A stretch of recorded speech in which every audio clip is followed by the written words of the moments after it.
আসসালামু আলাইকুম। আশা করি সকলে ভালো আছো। আজকে আমরা পদার্থবিজ্ঞান প্রথম পত্রের কুমিল্লা বিশ্ববিদ্যালয়ের প্রশ্ন ব্যাংকটার সমাধান করব। আশা করি এগুলো থেকেই ইনশাল্লাহ কমন পাবা। তো চলো শুরু করি। তো দেখো, প্রথম যে প্রশ্নটা সেটা হলো অবস্থান ভেক্টর আর দেওয়া আছে, বলছে ডাইভারজেন্স কত। তো ডাইভারজেন্স কিভাবে বের করি আমরা? ডাইভারজেন্স আমরা শর্টকাটে দেখো এখানে কি দেওয়া আছে, 3x 2y 4z। তো এখান থেকে জাস্ট আমরা এখানে x এর যে সহগগুলো আছে এগুলো জাস্ট যোগ করে দিব। 3 প্লাস 2 প্লাস 4 কত, 9। এটাই হলো আমাদের অ্যান্সার। তো খুব সহজে আমরা বের করে ফেলছি। যদি কখনো বলে শুধু অবস্থান ভেক্টরের ডাইভারজেন্স কত, অবস্থান ভেক্টর বলতে শুধু অবস্থান ভেক্টর যেটা সেটা হলো এইটা যে x i plus y z plus k, sorry z k, এইটা এটা হলো অবস্থান ভেক্টর। যদি বলে এইটার ডাইভারজেন্স কত, তাহলে দেখো এক্স ওয়াই জেড এগুলো সহ হলো 1, তাহলে এটার ডাইভারজেন্স হলো 3। মানে এক্স ওয়াই জেড এর যে সবগুলো আছে এগুলো জাস্ট যোগ করে দিবা। এরপরে দেখো নিচের কোনটি লব্ধ রাশি। তো লব্ধ রাশি কোনগুলো, যেগুলো মৌলিক রাশি না, মানে যেমন লব্ধ রাশি যে একটা উদাহরণ দিই, কাজ। কাজ হলো একটা কি লব্ধ রাশি। এগুলো অনেকগুলো মৌলিক রাশি যখন যুক্ত হয় তখন সেটা হয় লব্ধ রাশি। এগুলো কিন্তু মৌলিক রাশি, যেমন সময় টি, বর এম, তাপমাত্রা টি, এইগুলো হলো কি মৌলিক রাশি, আর কম্পাঙ্ক কি লব্ধ রাশি। এরপরে দেখো 3 নম্বর প্রশ্ন, এর মান কত হলে ভেক্টরদ্বয় পরস্পর লম্ব হবে। তো এটা খুবই কমন একটা প্রশ্ন, যে দুইটা ভেক্টর ডট গুণফল যখন 0 হয় তখন এই ভেক্টরটা কি লম্ব হয়ে যায়। তাহলে ডট গুণফল কি, এ বি কস থিটা, থিটার মান কত 90 ডিগ্রি, থিটার মান 90 ডিগ্রি হলে এটা কি 0 হয়ে যায়। তো এটা আমরা অ্যান্সার কিভাবে করবো, দেখো এইখানে যে আয়ের সহগ আছে, এই আয়ের সহগের সাথে কি হবে, দুইটা আয়ের সহগ গুণ হবে। এরপর জের সহগের সাথে জের সহগ গুণ হবে, কে এর সহগের সাথে কে এর সহগ গুণ হবে। তো আমরা এখানে গুণ করি, 2 আর 3 কত 6। এখানে দেখো মাইনাসে আছে, এখানে আছে প্লাস 1, তাহলে কি হবে মাইনাসে, আর এখানে 3 এর সাথে এই 3 গুণ হবে, তাহলে এখানে +9 ইকুয়াল টু 0। তাহলে এ ইকুয়াল টু কত 15। এটা অর্থাৎ আয়ের সহগের সাথে আয়ের সহগ গুণ, জের সহগের সাথে জের সহগ গুণ, কে এর সহগের সাথে কে এর সহগ গুণ। এরপর একটা প্রশ্ন দেখো, এটা অনেক ইম্পর্টেন্ট একটা প্রশ্ন, এটা মুখস্থ করে ফেলবা, যে দুইটা ভেক্টর রাশির মান দেওয়া আছে 7, এদের মধ্যবর্তী কোণ 120 হলে একই বিন্দুতে ক্রিয়া করলে এদের লব্ধির মান কত। এদের লব্ধির মান হবে 7।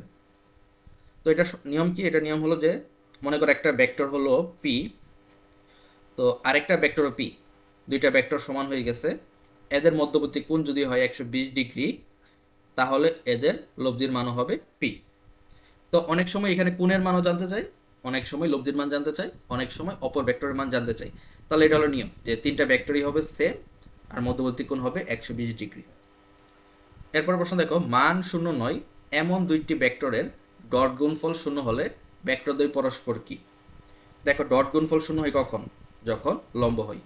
এই যে এখানেই পড়ছি, ডট গুণফল যখন লম্ব হয় 0 হয় তখন কি লম্ব হয় পরস্পর। এই হলো ভেক্টরের প্রশ্নগুলো।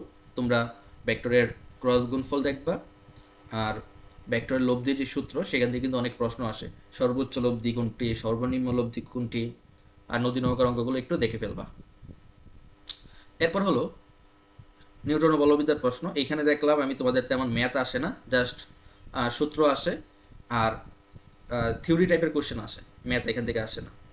তো কৌণিক কোনটি ঘূর্ণায়মান গতিশক্তি, বা যেটা হলো কৌণিক গতিশক্তি বলে, কৌণিক গতিশক্তি কি, K equal to half I omega square, এটা হলো কৌণিক গতিশক্তি।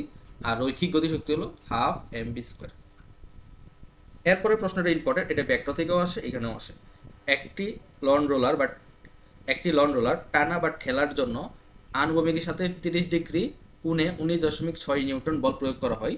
টানার সময় ওজন ঠেলে অপেক্ষা কত কম হবে, অর্থাৎ টানা অপেক্ষা ঠেলা কত কম হবে বা বেশি হবে, সেটা আমাদের বের করতে হবে। তো এটা আমরা কিভাবে বের করব, এটা শর্টকাট নিয়ম হলো 2f sin থিটা, এটা হবে তোমাদের উত্তর। তাহলে এখানে 2f এর মান কত, f এর মান হলো 19.6, আর sin থিটা মান কত, sin 30 এর মান হলো হাফ। তাহলে এই দুই আর এই দুই কাটা, এটা অ্যান্সার হবে 19.6। এইটা খালি একটা জিনিস মনে রাখবা, যে কখনো যদি টানা অপেক্ষা ঠেলা কত কম হবে এরকম প্রশ্ন আসে, তাহলে 2f sin থিটা, এটা হবে তোমাদের অ্যান্সার। নিউটনীয় বা চিরায়িত বলবিদ্যার মৌলিক রাশি নয় কোনটি? তাহলে নিউটনীয় বা চিরায়িত বলবিদ্যার মৌলিক রাশি নয় কোনটি? বেগ। একটু আগে এটা পড়ছো যে বর, এটা হলো কি মৌলিক রাশি, দেন সময়টি, স্থান, এটাও কি মৌলিক রাশি। এরপরে প্রশ্ন দেখো, নিউক্লিয়নের মধ্যে কোন কণার পারস্পরিক বিনিময়ের দ্বারা সবল নিউক্লিয় বল বোঝায়? সবল নিউক্লিয় হলো মেসন। সবল নিউক্লিয় বোঝায় কি? মেসন।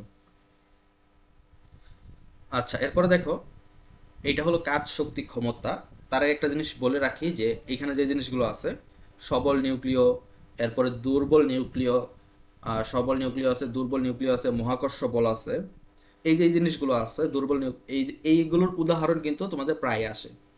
এই যে বোসন কণা, এটা সম্ভবত দুর্বল নিউক্লিয় বল হতে পারে, আমার সঠিক এই মধ্যে মনে নাই, বাট এইখানে যে 4টা মৌলিক বল আছে, এই 4টা মৌলিক বলের যে উদাহরণগুলো আছে সেগুলো তোমরা একটু পড়ে ফেলবা। এরপরে দেখো কাজ শক্তি ক্ষমতা, এখানে কি বলা হয়েছে, 80 নিউটন মিটার ইনভার্স 1 বল ধ্রুবক সম্পূর্ণ একটি স্প্রিংকে টেনে 300 সেন্টিমিটার লম্বা করা হলো, স্প্রিং বলের বিপরীতে কৃত কাজ কত? তো এটা আমরা কীভাবে বের করি? কৃত কাজ কি? U equal to half K X square. তাহলে এখানে হাফ কে এর মান কত? 80, এক্স স্কোয়ার মানে কত? 300 সেন্টিমিটার মানে কত? 3 মিটার। তাহলে 3 3 9, এইটা। তাহলে এটা কাটাকাটি 40, 4 নং 36, 360। কেন্দ্রমুখী বল দ্বারা কৃত কাজ কত? 0। সবাই জানো, যদি কখন বৃত্তাকার পথ হয়, বৃত্তাকার পথ প্লাস সমবেগে চলে, তখন কৃত কাজ হয়ে যায় 0। এরপর দেখো 1 AMU কত? 931 ভোল্ট, সবাই জানো এটা।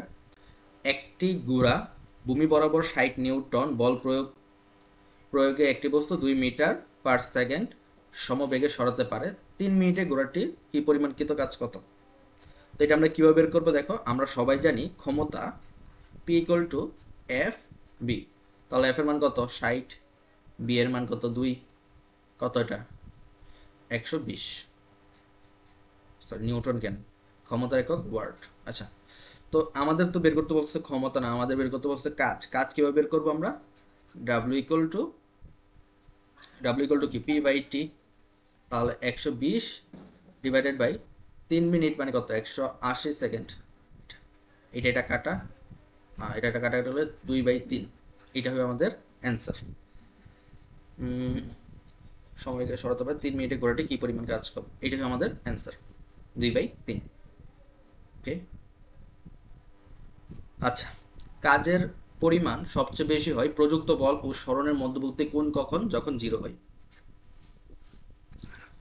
যখন 0 ডিগ্রি কোণ হয় তখন কাজের পরিমাণ হয় সর্বোচ্চ, আর যখন 180 ডিগ্রি হয় তখন কাজের পরিমাণ হয় সর্বনিম্ন।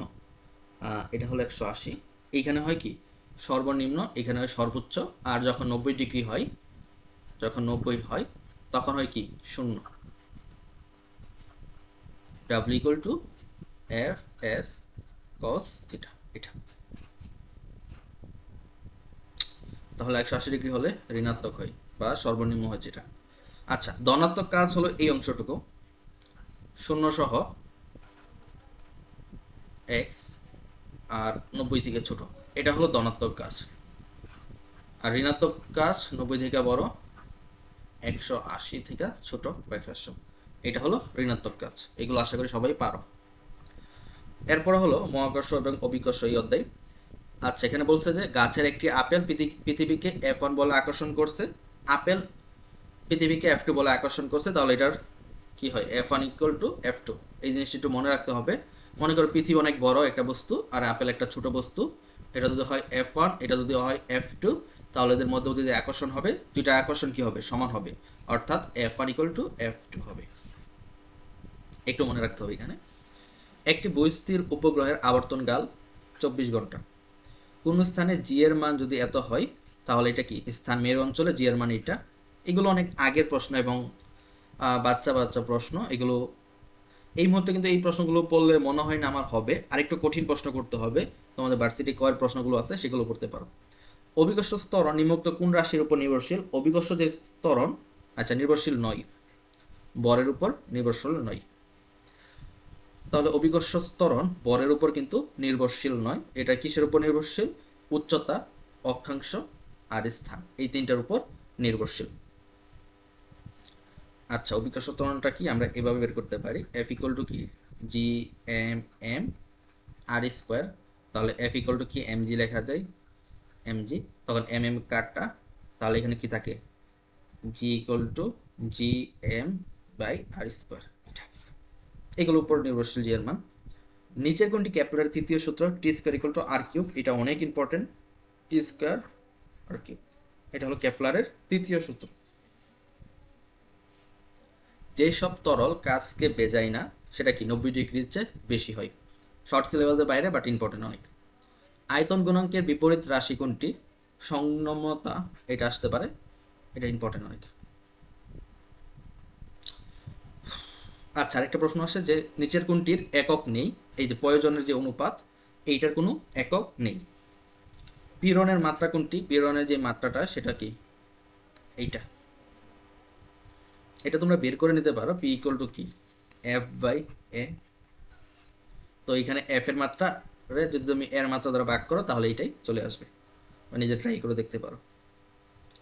স্থিতিস্থাপক সীমার মধ্যে পীড়ন বিকৃতির সমানুপাতিক, এটা হল হুকের সূত্র, 9 10 ওই ধরনের প্রশ্ন পড়ে আসছে। এরপরে যে প্রশ্নটা এটা অনেক ইম্পর্টেন্ট, কৃষিগুচ্ছ এই প্রশ্নটা আসছিল। দেখো এখানে বলছে যে এখানে কৌণিক কম্পাঙ্ক কত, কৌণিক কম্পাঙ্ক মানে কি ওমেগার মান বের করতে বলছে। তো এখানে আমরা কিভাবে বের করব, আমাদের যে মেইন সূত্রটা সেটা হলো D square X D T square plus omega square X. তো আমাদের এখানে বের করতে হবে ওমেগার মানটা। তো দেখো এখানে যে ইয়াটা সমীকরণটা, এখানে দেখো এখানে সহগ কত 1, আমাদের এই সহগটাকে 1 করতে হবে। এটাকে যদি আমরা 1 করতে চাই তাহলে এটাকে কি 3 দ্বারা ভাগ করতে হবে, তাহলে 3 16 18 48, তাহলে এটাকে যদি আমরা 3 দ্বারা ভাগ করি এটা হবে যাবে 16। এর মানে কি ওমেগা স্কোয়ার ইকুয়াল টু 16, তাহলে ওমেগা ইকুয়াল টু কত 4।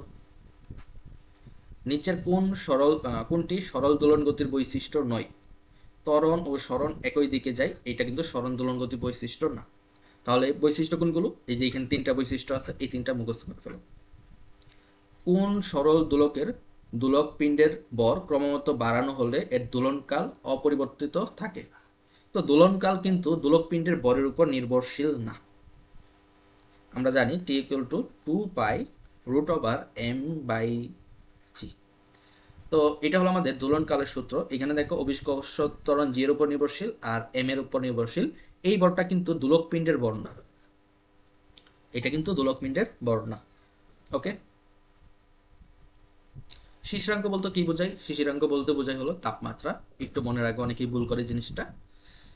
কোন তাপমাত্রায় গ্যাসের গতিশক্তি শূন্য হয়, এটা হলো -273°C অথবা 0 কেলভিন। এখানে কি গতিশক্তিটা শূন্য হয়, গতিশক্তির সূত্রটা কি E ইকুয়াল টু 3/2 nRT। এটা মূল গড় বর্গবেগের সাথে, মানে সূত্র কোনটা বা এটা হলো এইটা।